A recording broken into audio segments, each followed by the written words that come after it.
A Mortal's Journey to Immortality, Episode 264. In the previous episode, Han Li quietly recovered his strength after a long journey, feeling a noticeable change within himself, ever since mastering the 10th layer of his Azure Essence sword arts. His spiritual power now replenished faster than ever before. With a calm focus, he finally succeeded in refining a mysterious spirit subjugation talisman, though after several failed attempts, its true power remained uncertain. Meanwhile, deep beneath the Moulan encampment, a secret meeting took place.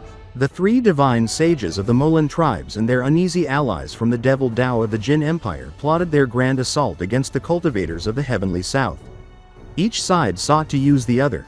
The Moulan needed demonic beasts and devilish corpses for the coming war, while the sifting Yin sect demanded the souls of the fallen to restore their dark treasure. But amid their tense negotiations, one name surfaced: the cultivator who wielded the divine golden lightning. Han Li, the Devil Dao, demanded him alive, while the Moulan hesitated, aware of the immense power he possessed. And episode 264 is starting. When the shriveled old man heard the sect leader, he gloomily said, "Capture him alive? Is Brother Fan joking? You should know that fellow Taoist Zhang has already fought him once. Not only can he move like lightning, but he also possesses a mysterious blood movement technique never seen before. We are incapable of blocking him. With such vast abilities, even we cannot restrain him. If the request is to kill this person and seize his golden lightning bamboo treasure, that would be much more realistic." To his surprise, the black-robed man quickly changed his demand. Since it is so difficult to capture him, then it is acceptable to kill him. The shriveled old man exchanged a quick glance with his companions, conversed through sound transmission, and finally agreed. Afterward, they began to plan in detail how to ambush their target. Meanwhile, far away in a large hall, Master Sunreach, Wei Wuya, and several other powerful figures were discussing the greater war that was soon to unfold. Present with them were the three great cultivators of their alliance: Long Han, a beautiful woman dressed in red, and an eagle-eyed old man wearing a jade ring carved with faint talismanic symbols. This was the infamous Eccentric Heavenvenge. Master Sunreach addressed him with a calm smile. "Fellow Taoist Heavenvenge, this war will depend on all of us. We will draw the main force of the Spell Warrior army to this region. During that time, you and your men will infiltrate Soaring Heaven City and seize all the resources stored in their depot.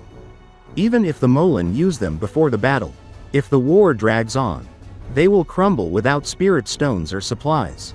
Eccentric Heavenvenge's harsh, gravel-like voice replied, "So long as you can occupy the Moulan divine sages at the border, it will be no problem to enter Soaring Heaven City. With the transportation formation given by fellow Taoist Wei, the infiltration will be even easier. However, why would the Moulan leave their resources there so carelessly? Could this not be a trap?"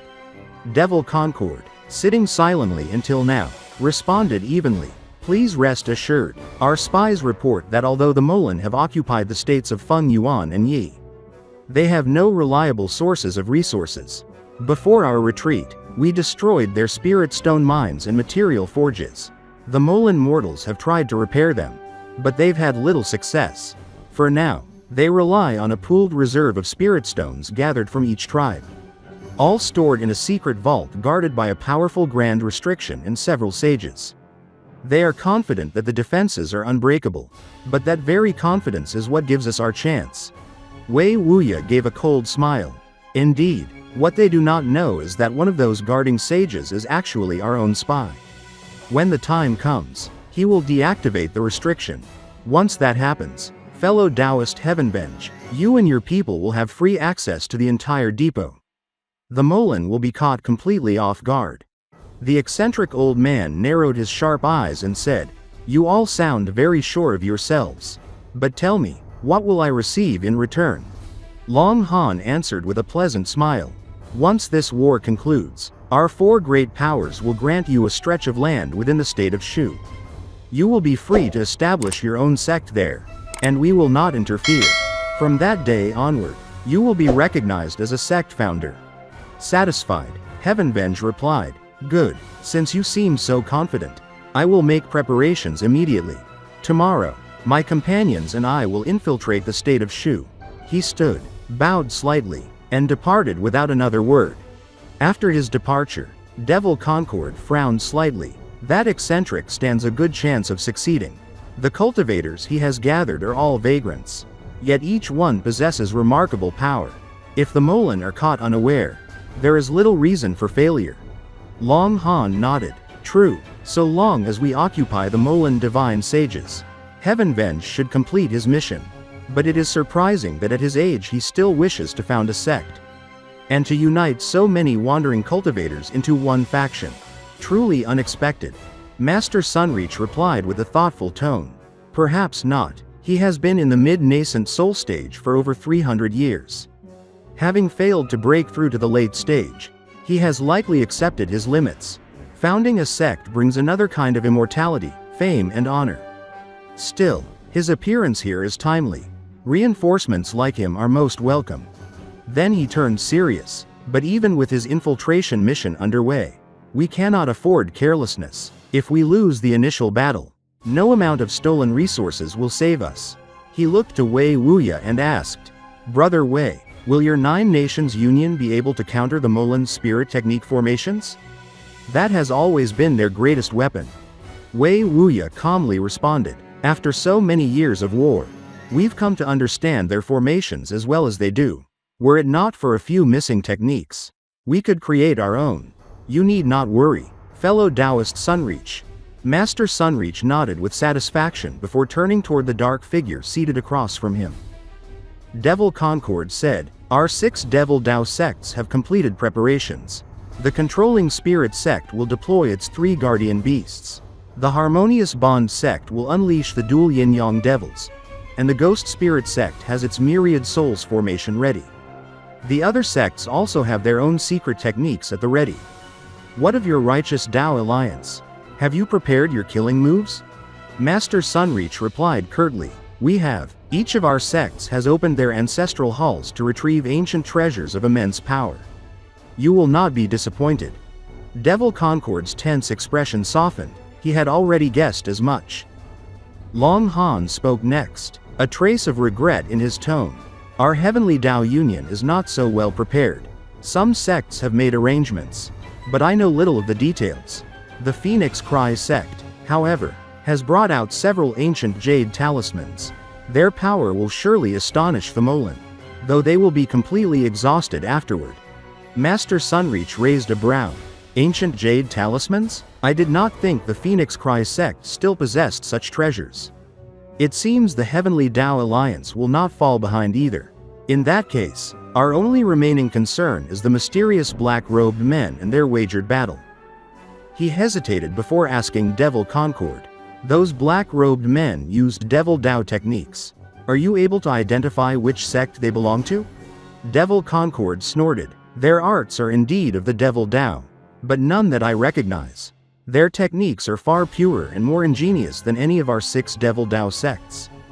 They also bear resemblance to those of the Ghost Spirit sect. The Ghost Spirit sect? Master Sunreach pondered deeply. During the siege of Soaring Heaven's city, 8 of those men appeared, all of them nascent soul cultivators. It is clear they belong to a single sect. Could they be from the Grand Jin Empire? The others exchanged looks, clearly having thought the same.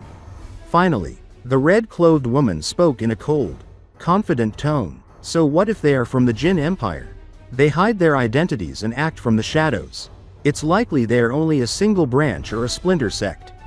There is nothing to fear. We will treat them like any other enemy. Master Sunreach nodded. Agreed, even if a branch of the Jin Empire's Devil Tao supports the Moulan. We will not surrender the Heavenly South to them. Another voice added, Still, the Jin Empire's devil cultivators are known for their superior treasures and hidden schemes. They may attempt to interfere in the wagered battles tomorrow. Their secret arts are often impossible to defend against. Master Sunreach replied confidently, It does not matter. We have already prepared for such possibilities. Do you remember our Great Truth sect's restriction breaking bead? Long Han looked surprised. The restriction breaking bead? The single-use magic tool that can destroy restrictions? Isn't it only useful against low-grade barriers? The barrier used during the wagered battles, capable of resisting the attacks of a nascent soul cultivator. Can it truly be dissolved with this? And that wraps up this episode. In this part, we saw the powerful figures from all sides quietly preparing for the decisive war between the human cultivators and the Moulan spell warriors. The episode began with a group of black-robed men discussing Han Li. Recognizing that his speed and unique blood movement technique made him nearly impossible to capture alive. Instead, they decided it would be more realistic to kill him and seize his golden lightning bamboo treasure. Meanwhile, in another place, Master Sunreach, Wei Wuya, Devil Concord, Long Han, and other major figures gathered to plan their grand strategy for the upcoming battle.